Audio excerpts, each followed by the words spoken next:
Hey everyone, Ninth Heretic here. For this episode, I wanted to go back some millennia and follow the original timeline again. I have concentrated on Central Asia, not fully realizing the importance of another site where the swastika symbol was in use millennia before the occurrences in Neolithic China. It is often claimed by the adepts of Boon shamanism that the religion is 16,000 years old, and I am not going to dispute this assertion. It's that there is no physical proof for the swastika being there 16,000 years. So, going from the physical proof, the first occurrence is situated in northern Ukraine, Mezirik or Mezim. I uploaded a remake of that first episode not too long ago, so for more details, check that out if you didn't already. In brief, and first of all, the symbolism of the swans or geese as announcers of change of summer to winter season and back, and also as a psychopomp that transports the souls of the deceased and the shamans to the spirit world and back. Its role of importance in the creation myth of the lost tribes of the northern pastoralists. And secondly, the occurrence of that supernova in the constellation of the Swan or Cygnus that happened not too long before the time that the 12,000-year-old bird idol was carved out of mammoth ivory. You have to understand that a nova of this magnitude would have lit up the night sky for a very, very long time, spanning several generations. It occurred when Deneb, the biggest star in the swan's tail, was the star closest to the celestial pivot, where our Polaris is currently. I believe this is the origins of the Proto-Vedic god Agni, who would later be degraded into one of the many primal gods of the Hindu religion. I also believe that this is the origin of the Pythagorean cosmological concept of the central hearth, the original sun, burning beyond what in archaic times was thought to be a solid iron sky dome. On a side note, recently several of the items found at the mammoth hunter sites have been recognized as a sort of portable synodic or lunar calendars.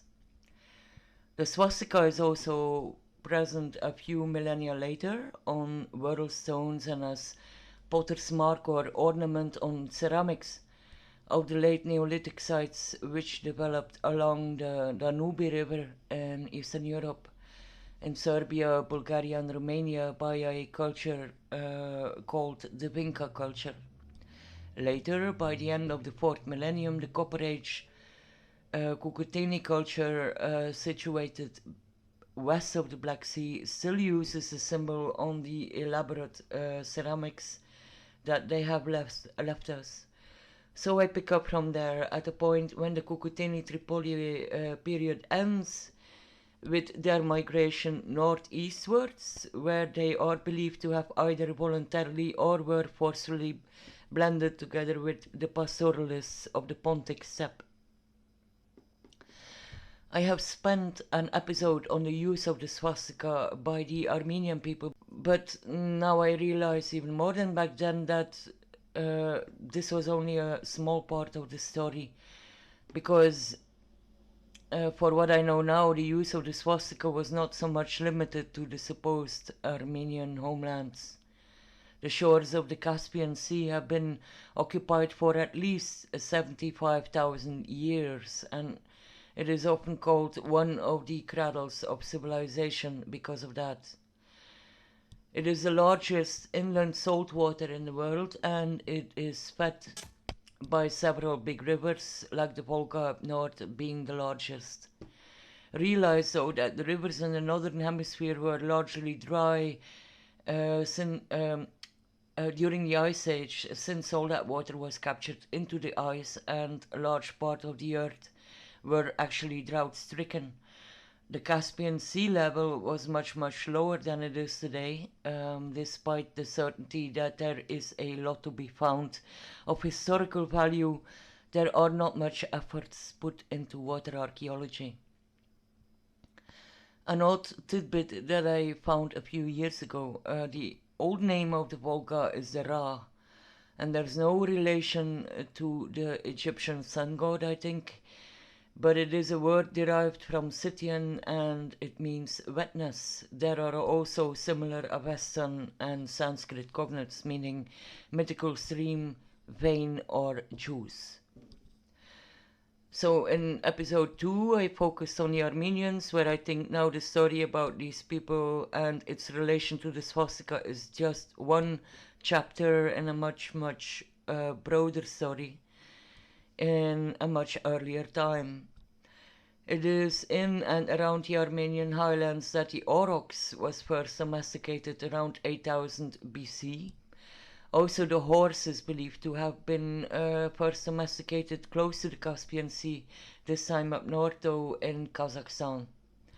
The 4th millennium Botai culture had an economy that was totally based on horses, and although there is no genetic link, I assume these horses looked similar to the Przewalski horses. I imagine this is where the image of the centaurs is based upon, contrary to what historians accept. I also imagine Neolithic man did not need a saddle or a bit piece or whatever to be able to ride horses. These people are believed to have migrated to the east of the Altai Mountains and may have transited into the Afanasevo culture. The latter is named as one of the possible origins of the Tarim Basin mummies, of which I spoke in episode 7. These shards were found in the Akmola region of Kazakhstan, northeast of the Caspian. I am not sure of the actual dating of these ceramics here. I think they are believed to have belonged to either the later Sintashta culture or the Andronovo. Also the Sintashta were horse breeders, and the Pazyryk mummy is believed to be one of these people. But the essence of the story is that most, if not all, of the culture of the Caspian share genetic material. I mean, north of the Caspian specifically. And that from Mongolia to all the way to Ukraine. And horse domestication had a lot to do with that. I read that during the 4th millennium somewhere a migration took place towards West Europe by Finno-Ugric people this time. This statement was based on linguistic proof, and I wonder if this is already the time that the swastika ended up in the Baltic regions and Finland. There are no immediate indications of that though, so let's keep that as a speculation more than anything. I will come back to the Baltic swastika later. The amber trade from the Baltic Sea to the Black Sea started during the Neolithicum, and it is not clear to me yet at what point in time the prominent Finnish swastika ended up in those regions, in the Baltic regions, I mean. Caspian horses may be one of the oldest horse breeds in the world. During the 4th millennium, another animal was domesticated here, which allowed Neolithic humans to travel even more easily, namely the dromedary or the camel. This is supposed to have happened independently but simultaneously with the East African domestication of the dromedary. Such animals can cross a distance of up to 100 kilometers in a day, and this without the need to drink as much as a horse, and also through arid areas.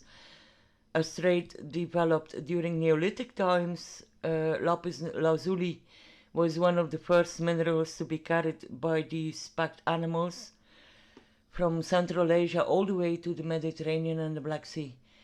Some of the early settlements close to mining areas, mountain passes, and the crossroads grew into large cities.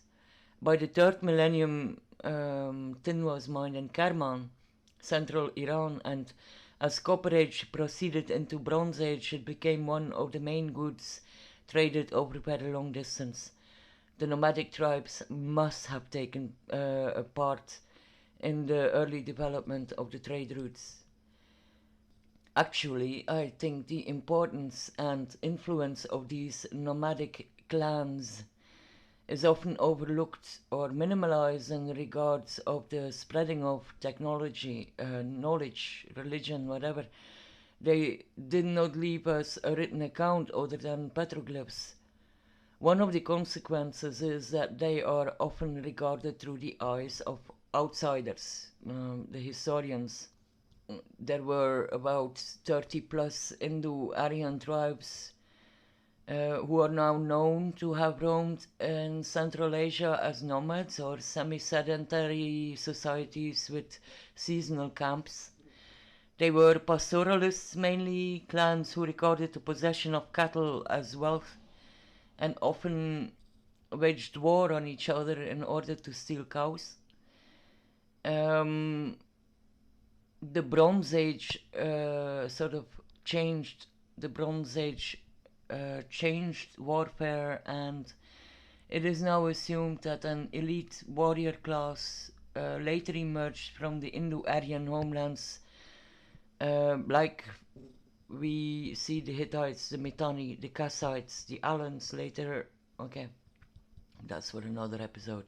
Historians like Strabo and Eratosthenes offer early mentions of Ariana, a land that can be located in what is now a part of Iran, Afghanistan, Turkmenistan, and northern Pakistan. By some historians, this region is said to be the true cradle of Vedic civilization, rather than the Harappan region. This Indus, aka Harappan seal, was found in Altin Tepe and Turkmenistan.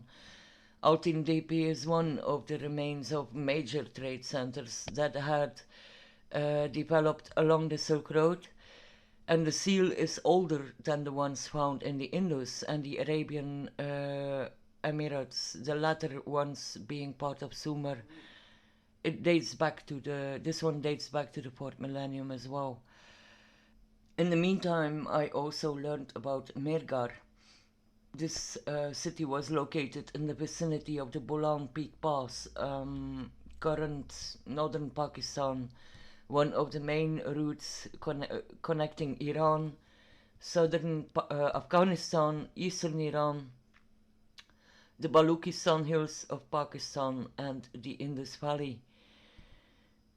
The settlement started 9,000 years ago and developed into a major trade route which would last until 500 BC.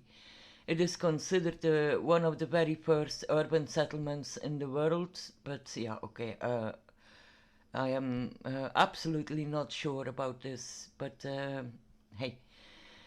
They traded in sandstone, limestone, lapis lazuli, and copper. Also, shells were found, offering us proof that they had this long distance trade going. The swastikas found there on pottery are said to be older than the Harappan seals. I found a few mentions of Mehrgarh as one of the earliest centers of Proto-Vedic civilization, from where it spread into the world. But there is still so much debate about it going on, just like whether an Aryan invasion took place into northern India and is responsible for the Vedic culture is still debated, and I don't have a favorite version myself. In the end, genetics does not even offer conclusive evidence neither. There are a few items from Elam, dated to the 3rd millennium. The Hurrian Empire of Elam located in the southwest of Iran and bordering Samaria, was very important as a passageway from the Iranian Alborz mountains and the Central Asian regions towards the Middle East and back. The Elamites also originated in the north, and not in the east. They were, I mean, they were not Semite. I followed the Vedic trail for a few days, looking if there is anything that connects to the dispersal of the Swastika. The Proto-Vedic Central Asian civilization hypothesis are partially based on the occurrences of Vedic traditions throughout the West Asian mountain ranges towards Anatolia and as far as the Xinjiang province, and more precisely south of the Taklamakan Desert. One of the arguments for the concept of an ancient Vedic tradition outside of India can be found in one of the earliest texts ever written, the Rig Veda. When regarding the first Vedic texts as purely astronomical accounts, it allows to go back in time as far as 10,000 BC, and the locations derived thereof are situated in and around the highlands of the South Caspian, which is now Iran. Places like Nepali Kori, located in South Turkey close to and similar to Göbekli Tepe, deliver indications of Proto-Vedic astronomy. The site dates back to the 8th millennium. Also, the astronomical symbols used in Göbekli resemble the symbols of the Rig Veda.